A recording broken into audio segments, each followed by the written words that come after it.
राजस्थान के सियासी संकट ने कांग्रेस के राष्ट्रीय अध्यक्ष का चुनाव भी काफी रोमांचक बना दिया है।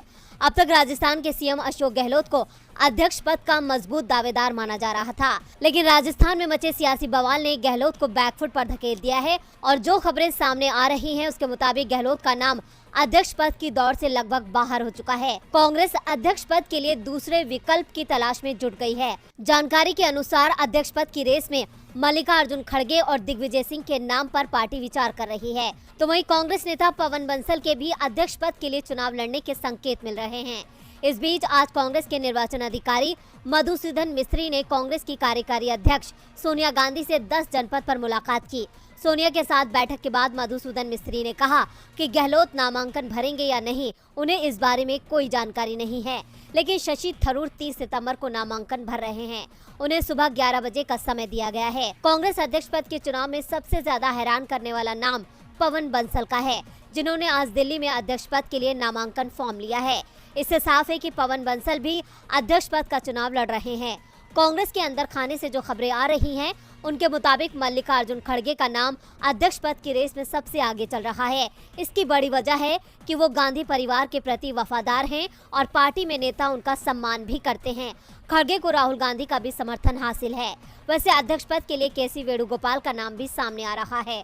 अध्यक्ष पद के चुनाव के लिए 22 सितंबर को अधिसूचना जारी की गई थी और 24 सितंबर से 30 सितंबर तक नामांकन की प्रक्रिया चलेगी। यानी जो भी अध्यक्ष पद के लिए चुनाव लड़ना चाहता है वो पर्चा दाखिल कर सकता है।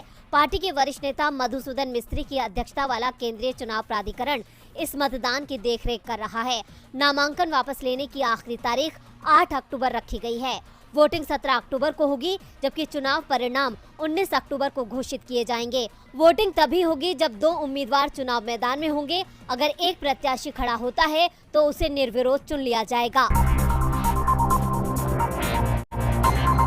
लखीमपुर खीरी मामले को भले ही 1 साल हो गया हो, लेकिन इस केस की गूंज अभी भी पूरे देश में सुनाई देती है। किसानों को इंसाफ देने की मांग को लेकर आज भी सड़क से लेकर सदन तक प्रदर्शन होते हैं। इस मामले में अजय मिश्रा टेनी के खिलाफ कार्रवाई करने की बजाय मोदी सरकार ने उन्हें केंद्रीय गृह राज्य मंत्री की कुर्सी तक दे रखी है। यहाँ तक कि निर्दोष किसानों के खिलाफ ही एक्शन लिया जाता है। भले ही लखीमपुर मामले में टेनी को बचा लिया गया हो, मगर अब दूसरे मामले में उनकी मुश्किलें बढ़ गई हैं। 22 साल पुराने प्रभात गुप्ता मामले में अब कोर्ट सुनवाई के लिए राजी हो गया है। दरअसल अजय मिश्रा टेनी को मिली जमानत रद्द करने की कोर्ट में मांग की गई थी। इस मामले में आज हाई कोर्ट की लखनऊ बेंच में सुनवाई हुई। लखनऊ हाई कोर्ट में एमपी एमएलए कोर्ट में जस्टिस रमेश सिन्हा, जस्टिस रेणु अग्रवाल की डबल बेंच इस मामले की सुनवाई की। इस दौरान अजय मिश्रा टेनी के वकील ने सुप्रीम कोर्ट में केस ट्रांसफर करने की अर्जी लगे होने का हवाला देकर आगामी तारीख की मांग की। अब इस मामले की सुनवाई 17 अक्टूबर को होगी। बेंच ने 17 अक्टूबर तक केस ट्रांसफर के मामले में सुप्रीम कोर्ट से ऑर्डर लेने की हिदायत देकर अगली तारीख दी है। आपको बता दें कि लखीमपुर खीरी जिले के तिकुनिया में साल 2000 में प्रभात गुप्ता मामले में केंद्रीय गृह राज्य मंत्री अजय मिश्रा टेनी को जमानत मिल गई थी। अजय मिश्रा के खिलाफ मामले में आरोप पत्र दायर किया गया था। इसके बाद निचली अदालत ने उन्हें 2004 में आरोपों से बरी कर दिया था। दरअसल प्रभात गुप्ता जान लेने के मामले में 4 लोग नामजद हैं। सभी को लोअर कोर्ट से बरी कर दिया गया था। इस केस में आरोपी अजय मिश्रा टेनी भी हैं। कोर्ट से बरी होने के बाद प्रभात गुप्ता के भाई की ओर से कहा गया था कि अजय मिश्रा टेनी के बॉन्ड को निरस्त किया जाए, साथ ही अपील पर सुनवाई पूरी होने तक उन्हें हिरासत में रखा जाए। अब उसी याचिका पर कोर्ट में सुनवाई हुई, जहां से टेनी को झटका मिलता नजर आ रहा है।